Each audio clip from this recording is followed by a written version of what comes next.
Საღამოშობისა სტუდიაში გავაზრობთ მორიგ დისკუსიას.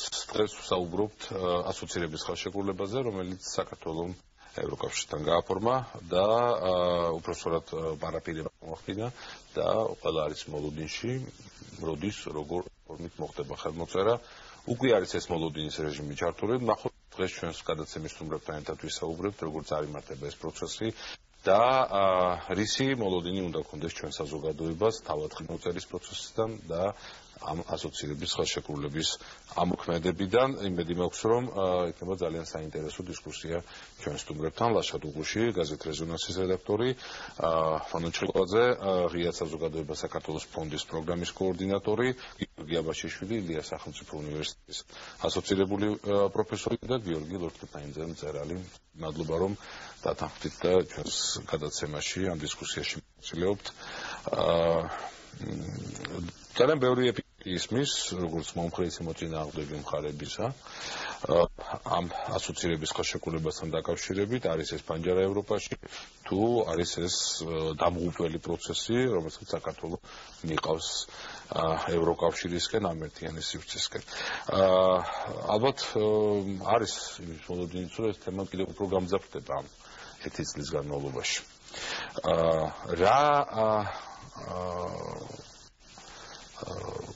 უპირატესობები შეიძლება მოუტანოს საქართველოს ასოცირების ხელშეკრულებამ, ამით დავიწყოთ ჩვენი დისკუსია. მერე გადავიდეთ რისკებზე. რა არის ეს ხელშეკრულება, რომ განვუმარტოთ საზოგადოებას ის, რაც თქვენ იცით? კი ბატონო, რაც შეეხება ხელშეკრულებას, დავიწყებ ასე ვთქვათ, თანმიმდევრულად.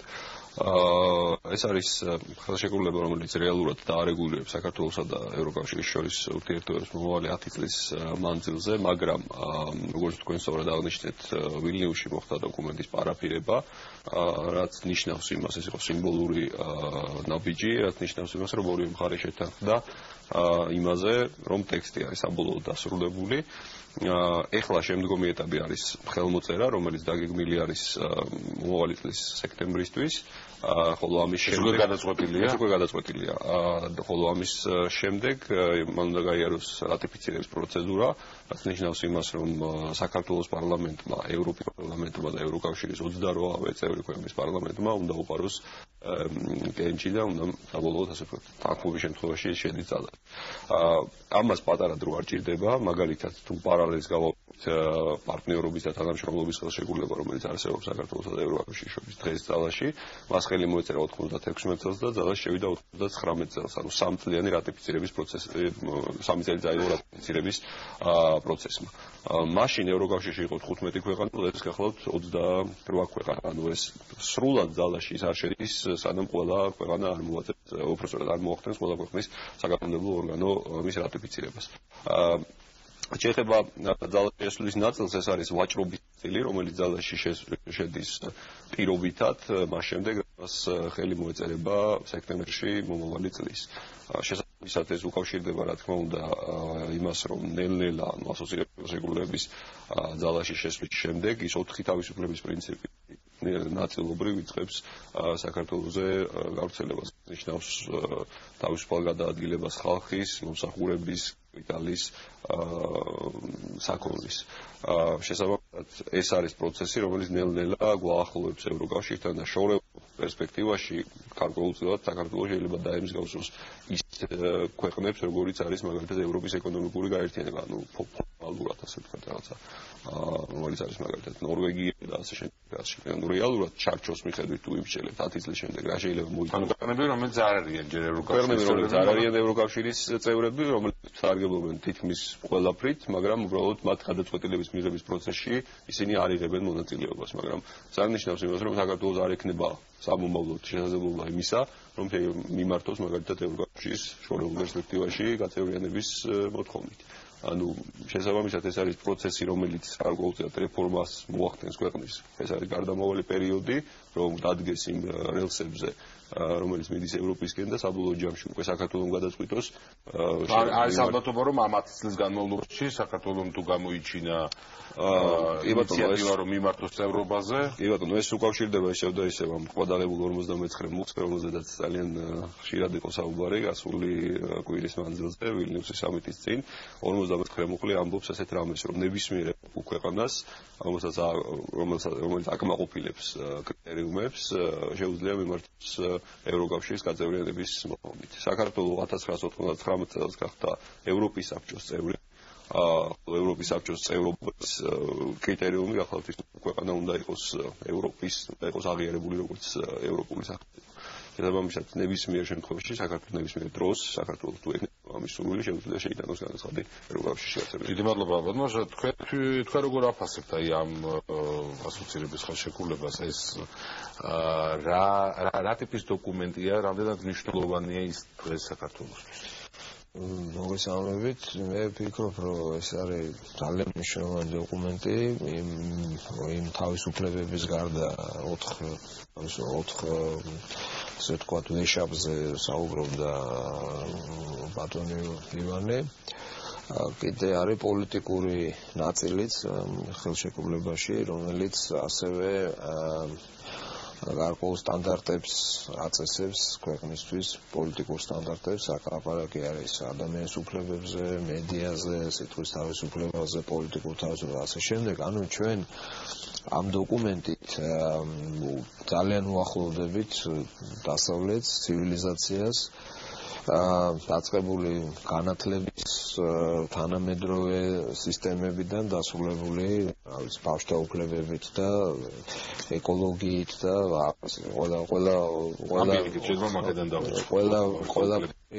ხო, რა თქმა უნდა, ძალიან მნიშვნელოვანია, შესაძლოა გუშინაც იმ კონფერენციაზე, სადაც ადამიანის უფლებებზე იყო საუბარი, ერთ-ერთი ბავშვთა უფლებებია და არის მაღალი სტანდარტი, ევროპული სტანდარტი. ეხლა შეუძლებელია ქვეყანაში 100,000 ბავშვი სიგარების ზღვას ქვემოთ იყოს და ეს არის დღეს საქართველოს და ესეთი ტიპის ხელშეკრულებები სწორედ იმისათვის გვჭირდება, რომ ჩვენ სწორი სისტემური მიდგომები გქონდეს ჩამოყალიბებული და აი ეს პროცესი განვითარების, მე ვიტყოდი, მოდერნიზაციის, დემოკრატიზაციის, კეთილდღეობისკენ სვლის არის სწორედ ასეთი ტიპის ხელშეკრულებები. ამიტომ მე მიმაჩნია, რომ ეს ძალიან მნიშვნელოვანი დოკუმენტია. არ უნდა დაგვაუწყდეს ასევე ვიზების თემაც, რომელიც ასევე ძალიან სერიოზული თემაა. ახლა ის მძიმე ვითარება, რომელიც არის მართალია ვიზებთან მიმართებით არ იყო ხა ვილნიუსში, ასე ვთქვათ, საუბარი პირდაპირ ხელი არ მოუწერია, მაგრამ ეს არის პარალელური. თუმცა მოლდოვასთან იყო პირდაპირ საუბარი. ხო, რა თქმა უნდა, მოლდოვასთან იყო, ეს არის არაფერებას ახდენდა ასოცირების ხელშეკრულება. მოლდოვას გაეხსნა ეს ფანჯარა.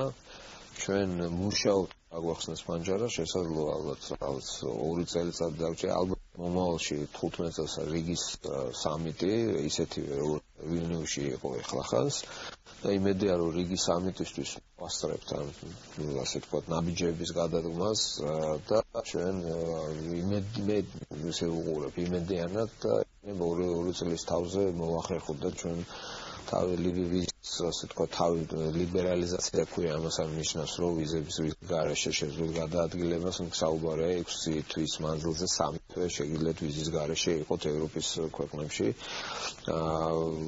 ევროკავშირის ქვეყნებში, ძალიან მნიშვნელოვანი წინ გადადგმული ნაბიჯი იქნება. ეხლა მარტივად რო ვთქვათ, უფრო ნათლად ვთქვათ, სხვა თვალსაზრისითაც ეს არის არჩევანი, საით მივდივართ, იმიტომ რომ ჩვენ ეს ერთ ადგილას ვერ ვიქნებით, იმიტომ რომ ასეთია გეოპოლიტიკა დღეს გარშემოთვლისთვის ჩვენ ვერ ვიქნებით, თქვა შვეიცარია და მსგავსი ტიპის ქვეყნები, როდესაც ასე ვთქვათ ნეიტრალურები საერთოდ ესე სადღაც არიან სხვაგან. თუ ვითარებაში ჩვენ ვართ იძულებულები ვართ სხვა თვალსაზრისითაც მივიღოთ გარკვეული გადაწყვეტილებები და სად მივდივართ, იმიტომ რომ ჩვენი კეთილი მეზობელი ძალიან აქტიურობს აქვს გეგმა, რომ ისევ აღადგინოს ეს იმპერია. ფაქტია ამას ახლა თუ ვინმე ვერ ხედავს ამას, ძალიან ცუდად ქონიათ საქმე. რა ხდება სომხეთში, უკრაინაში, მოლდოვაში, ყველგან პრობლემებია იმის გამო, რომ რუსეთი აქტიურობს. ეს არის არჩევანი. ამიტომ აქვე უნდა ვთქვა, თავიდანვე უბრალოდ მინდა ვთქვა, არჩევანი, ესე მივიდივართ, გვინდა ისე იმპერიაში დაუბრუნდეთ და უფროსი ძმა და რაღაცები ამ იმაში ვიყოთ.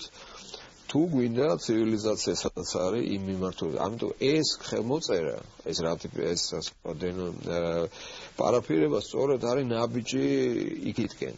იმიტომ რომ სხვანაირად არ გამოვა. ბატონ გოგი, აი ასე დგას დილემა თქვენი აზრით.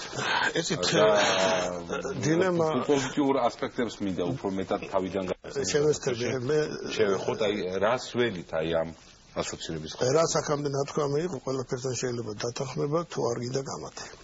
პრინციპში რა არის აქ საკამათო პარაფირების ხელშეკრულებისგან მიდიოდა ქვეყანა უკანასკნელი წლები, არაფერია გასაკვირი არ არის პირადად ჩემთვის. იმასთან კამათი რომ ასე ვთქვათ პრობლემებს უქმნის ჩრდილოეთის მეზობელი, ну აქ შეიძლება შეკამათება იმაზე რომ თვითონ იმ ქვეყნებში არის შიდა პრობლემები. ის რომ ეს გეოპოლიტიკური საკითხია, ესეც ცხადია. სხვა ამბავია რომ ეს სხვა ასპექტს მინდა რომ მივახციოთ ყურადღება. ახლა ავიღებ ჩემთვის ამ პატარა რისკს როგორც ლიტერატორი. მაგრამ მე არ ვალდებულები ვილაპარაკო მხოლოდ პოლიტიკური კატეგორიებით. აი უკრაინის მაგალითი გვაჩვენებს, რომ სიტყვების ფას, ხელმოწერების ფას არა, ეს ხელმოწერა იპონი 2 წლის წინათ იყო მოწერილი თუ არ ვსწრები იანუკოვიჩის მთავრობის მიერ, რომელიც აწოდებდა რომ მიდის ევროპაში. საქმეზე რომ მიდა რა ხდება უკრაინაში ვხედავთ, ქვეყანა არის გაყოფის საფრთხის წინაშე, სინამდვილეში. ეს რუსეთი აკეთებს ამას, თვითონ უკრაინელები აკეთებენ, ანაქრონიული ეგრეთ წოდებული დონეცკელები აკეთებენ, რომლებიც იანუკოვიჩის სოციალურ ბაზას წარმოადგენენ უკრაინელი ოლიგარქები თუ ფაშისტური პირდაპირ ლოზუნგები ძალიან ხშირად გამოსული დასავლეთ უკრაინელი ნაციონალისტები, სხვა საკითხი. ყველას აქვს თავის რაღაც პოზიცია, მაგრამ ფაქტია რომ უკრაინა როგორც ერთიანი სხეული არის, ხო?